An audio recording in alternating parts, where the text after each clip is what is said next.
Shalom, shalom, shalom, shalom, haleluya, puji Tuhan. Satu hari lagi Tuhan berikan untuk kita hari ini, hari pertama di minggu ini, Senin 24 Oktober tahun 2022. Seperti Tuhan sudah menyertai dan memberkati tidur malam kita, maka kita percaya bahwa sepanjang hari ini Tuhan pasti akan menyertai dan memberkati kita.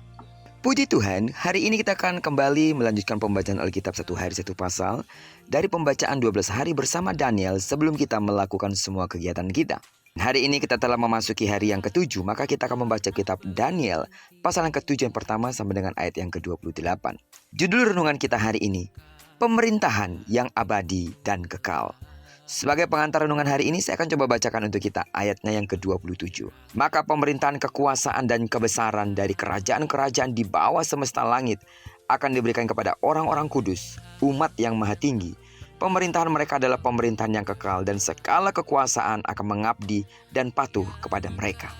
Pengharapan selalu ada bagi mereka yang percaya kepada Allah. Amin. Itulah keyakinan kita dan itu pula lah keyakinan dalam diri Daniel. Pengharapan tersebut membuatnya proaktif untuk memahami makna atas mimpinya sendiri. Ia ingin mendapatkan penjelasan tentang binatang yang keempat itu. Binatang keempat itu berbeda dengan binatang lainnya. Daniel yakin apabila ia mendapatkan penjelasan, maka harinya akan menjadi tentram. Penjelasan itu membuat Daniel bingung, gelisah, dan takut. Dikatakan juga bahwa binatang ini adalah kerajaan keempat yang menghasilkan sejumlah raja. Raja itu memberi jalan bagi kemunculan seorang raja yang berbeda dari raja yang lain. Raja itu memperoleh kekuasaan melalui intrik, kesombongan, dan penghujatan. Ia sangat membenci Allah dan kerajaannya, sehingga tidak tahan untuk melontarkan kedengkian dan melakukan penganiayaan kepada umat Allah. Sidang jemaat Tuhan, dalam bahasa Aram, kata menganiaya berarti memperlakukan secara amat kasar atau menindas. Selain menganiaya orang-orang kudusnya Allah, ia juga menganggap diri sebagai Allah. Sesungguhnya, binatang keempat itu adalah ciptaan dan bukan pencipta. Kekuasaannya tidak abadi karena diperoleh dengan cara menabur kedengkian, teror, dan penganiayaan.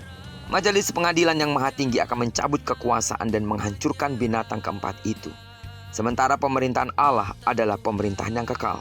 Semua penglihatan Daniel terpatri dalam dirinya, sebab di dalamnya terdapat pengajaran, teladan iman, dan janji Tuhan baginya. Sidang jemaat Tuhan, apa yang kita baca di dalam Daniel pasal yang ke-7 ini merupakan sebuah penglihatan dan telah dijelaskan satu persatu apa yang akan terjadi dan makna dari binatang-binatang yang dimimpikan oleh Daniel. Namun di dalam pembacaan hari ini kita mendapati sebuah pesan. Penderitaan, kekacauan, dan pergumulan berat di dunia terkadang sangat mengerikan memang. Berbagai tindakan intoleran, kekerasan, penolakan, penganiayaan, dan sikap tidak manusiawi terhadap pengikut Kristus. Semua itu terjadi di berbagai tempat dan setiap zamannya pasti ada.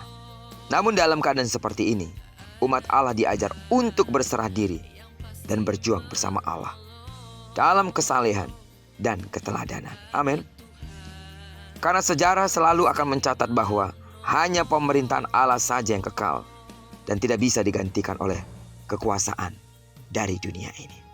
Penderitaan yang sedang kita alami, penganiayaan dialami oleh gereja-gereja, kiranya tidak dapat menghancurkan harapan kita bahwa satu kali pemerintahan yang kekal di dalam Yesus Kristus, dan Alkitab berkata kita memerintah bersamanya di dalam kekekalan. Amin. Karena itu tetap pegang teguh iman kepercayaanmu kepada Allah dan jangan pernah goyah, sebab di dalam Yesus kita pasti diselamatkan. Jalani perjuangan hidupmu, berperanglah bersama Allah, dan lihatlah bahwa kemenangan selalu di pihak orang-orang berkenan kepadanya. Terpujilah nama Tuhan.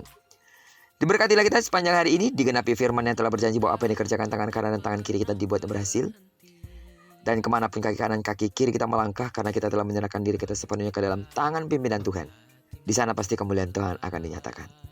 Tidak jemu-jemunya terus aku berdoa bagi saudara di sepanjang hari ini, kiranya kasih karunia Allah melimpah di dalam dirimu. Diberkati kita bersama dengan orang-orang yang kita kasihi, serta bersama dengan orang-orang yang kita cintai dimanapun mereka berada. Terpujilah nama Tuhan. Shalom.